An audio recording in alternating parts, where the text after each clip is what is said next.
Assalamualaikum warahmatullahi wabarakatuh. Biniyadil ridha'illahi ta'ala. Al-Fatihah. A'udzubillahi minasyaitonir rajim. Bismillahirrahmanirrahim. Alhamdulillahi rabbil alamin. Ar-Rahmanir Rahim. Maliki yaumiddin. Iyyaka na'budu wa iyyaka nasta'in. Ihdinas siratal mustaqim. Siratal ladzina an'amta 'alaihim ghairil maghdubi 'alaihim waladdallin. Bismillahirrahmanirrahim. Alhamdulillahirabbil alamin. Allahumma shalli ala sayyidina Muhammadin wa ala alihi washabi ajmain. Qala al-musannifu rahimahullah wa nafa'ana bi 'ulumihi fid dharain amin amin ya rabbal alamin. Bismillahirrahmanirrahim. Wa sunanuhu ay al-wudhu'i asyratu asya'a. Beberapa sunatnya wudhu itu ada 10 perkara. Wa fi ba'dhin nasil matni asru khisalin, dan dalam sebagian nusakh matan disebutkan memakai kata asru khisalin,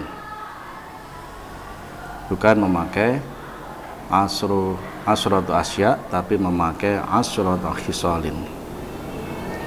Yang pertama, at-tasmiyatu awalahu wa aqalluha bismillah wa akmaluha bismillahirrahmanirrahim.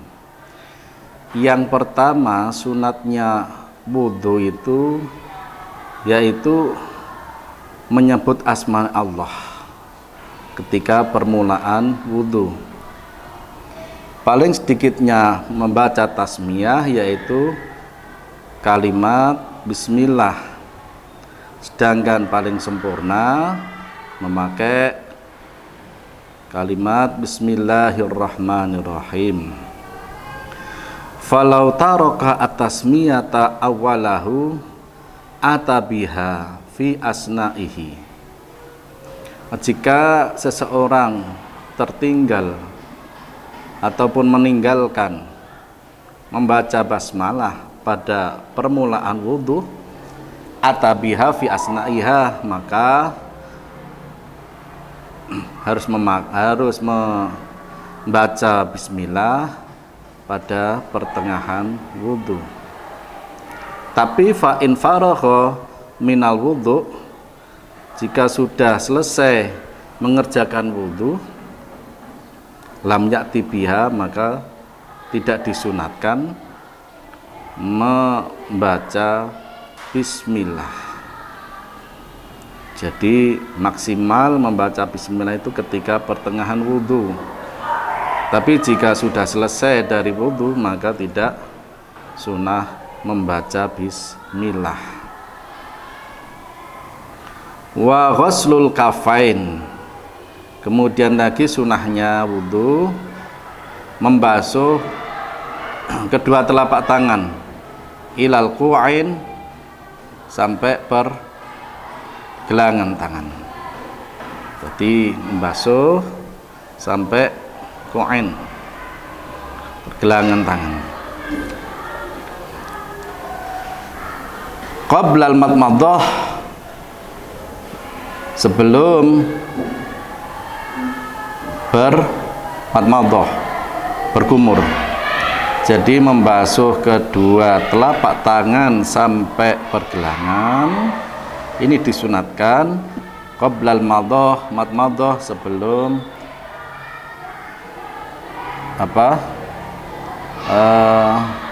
berkumur. Wa yaghsiluhuma salasan intaroddada fi tuhrihima,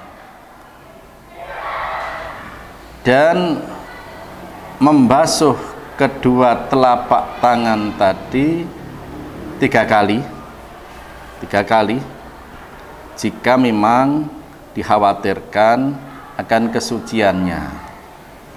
Ragu-ragu apakah kedua telapak tangannya itu suci ataupun tidak, maka di sini disunahkan membasuh sampai 3 kali. Nah, membasuhnya tadi qabla idkhalihi ma'al ina'a al-mustamila ala ma'in dunal kulatain. Membasuhnya tadi sebelum memasukkan kedua tangan ke dalam wadah yang wadah tadi berisi air yang kurang dari 2 kolah.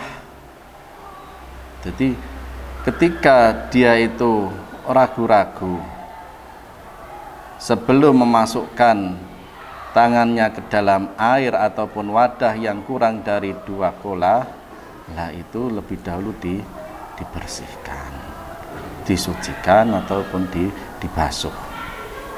Fa ilam yaksilhuma kuriha lahu wamsuhuma fil ina'i.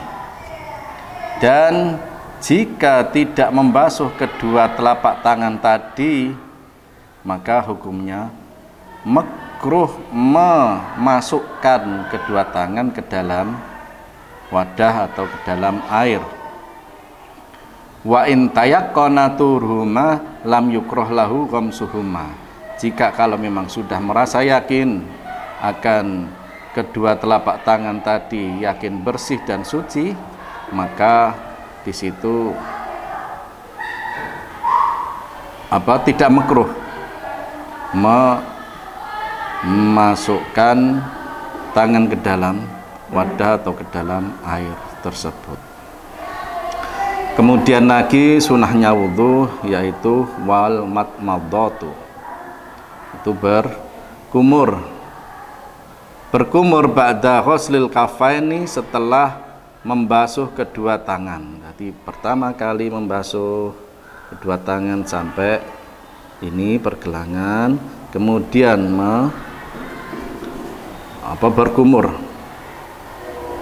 berkumur wa yahsulu aslu sunnati fiha bidkhalil ma'i fil fammi sawa'un adarahu fihi wa majjahu amlah.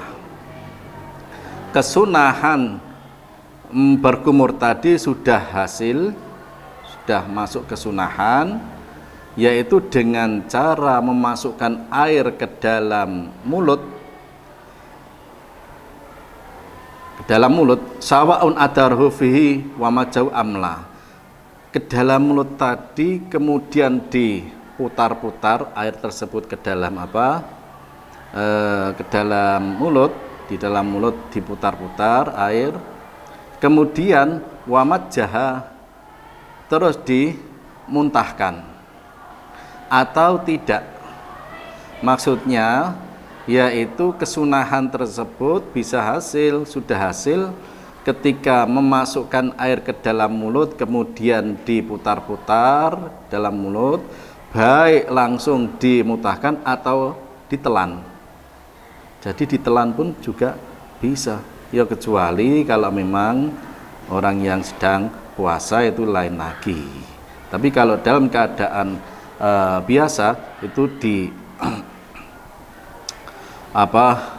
dimasukkan ke dalam mulut kemudian ditelan, itu boleh-boleh saja. Itu ketika membasuh ataupun berkumur, membasuh mulut. Amlah fa'in arada al-akmala majjahu. Tapi jika menginginkan orang tersebut kesempurnaan daripada berkumur, yaitu harus majjah, memuntahkan air yang ada di mulut tersebut. Jadi yang paling utama, yang paling sempurna, yaitu ketika berkumur itu memasukkan ke dalam mulut air tersebut, kemudian diputar-putar sekitar mulut, dalam mulut, kemudian dimuntahkan. Itu yang paling sempurna. Kemudian lagi yaitu sunatnya wudhu wal istinsyaku, memasukkan air ke dalam hidung. Kalau Jawanya itu ngicep banyu irung. Bithalasi hurufin ba'dal matmadhah, ya. Ba'dal matmadhah, setelah berkumur. wa yasulu asli sunnati fihi bi idkhalil ma'i fil anfi sawaun jadzabahu bi nafsi ila hayashimihi wa natharahu amla. Kesunahan apa itu memasukkan air ke dalam mulut itu sudah hasil dengan cara memasukkan air ke dalam hidung, baik kemudian diisap sampai ke apa ini namanya, kalau orang Jawa janur irung, sampai ke dalam lah, ke dalam hidung, kemudian dikeluarkan lagi wanasaro amla, ataupun tidak dikeluarkan. Jadi yang dinamakan menghirup air ke dalam hidung yaitu memasukkan air ke dalam hidung sampai ke puncak daripada hidung, dihisap sampai ke situ, kemudian dikeluarkan lagi, atau tidak. Maksudnya atau tidak itu langsung dihirup atau dihisap sampai ke dalam, sampai ke mulut, itu boleh saja. Fa'in arada al-akmala nasarahu, tapi kalau memang menginginkan sesuatu yang sempurna ketika menghirup air ke dalam hidung, maka harus dimuntahkan. Wal mubalaghatu matlubatun fil matmadati wal istinsyaki, dan sangat dianjurkan sekali ketika berkumur maupun menghisap air ke dalam hidung itu sampai ke dalam. Wal jam'u bainal matmadati wal istinsyak bi thalathi hurafin yatamatmadu min kullin minha thumayan tasyiku afdalu minal fasli bainahuma. Mengumpulkan antara berkumur dan memasukkan ke dalam air ke dalam hidung secara bersamaan dengan 3 cabuan, itu lebih baik daripada dipisah satu persatu. Jadi umpamanya mengambil air atau gini, terus ini dibuat untuk membasuh sekaligus mulut dengan hidung secara bersamaan. Ini lebih bagus, lebih baik daripada cuma mulut 3 kali, terus kemudian hidung 3 kali. Jadi langsung itu lebih baik, langsung 3 kali. Jadi ini secara meringkas ataupun dikumpulkan antara mulut dengan hidung secara bersamaan 3 kali. Begitu cara kesunahannya, memang begitu, lebih baik daripada dipisah. Kemudian lagi juga sunatnya wudhu wa masu jami'i ra'si, dan mengusap seluruh bagian kepala. Wa fi ba'di nasil matni wasti'abu ra'si, dalam sebagian nusakh matan menggunakan lafaz isti'abu ra'si bil maski, jadi membasuh ataupun mengusap seluruh bagian kepala, itu sunat. Amma masu ba'di ra'si, adapun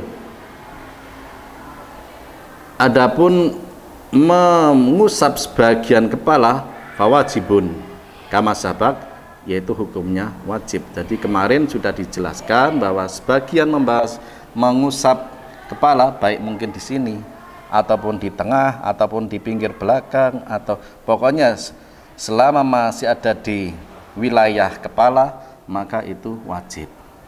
Sedangkan mengusap seluruh kepala,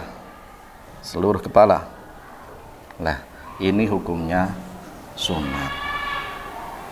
Walau lam yurid nas'ama ala ra'sihi alamin imamatin wa nahwiha kamala bil masi alaiha. Umpamanya seseorang tidak ingin melepas apa yang ada di kepala seperti halnya imamah, sorban dan lain sebagainya, umpamanya pecis atau yang lainnya, maka cukup dengan cara mengusapnya. Jadi mungkin pecis ataupun imamah itu udeng-udeng kalau bahasa Jawanya, udeng-udeng. Kalau memang tidak ingin dilepas maka cukup diusapkan saja. Ini cara mengusap di udeng-udeng atau di pun imamah, sorban kepala. Nah, ini cara mengusap atau membasuh kepala. Mungkin ini saja yang dapat kami sampaikan pada kesempatan ini. Kurang lebihnya kami maaf yang sebesar-besarnya. Ihdinas siratal mustaqim. Assalamualaikum warahmatullahi wabarakatuh.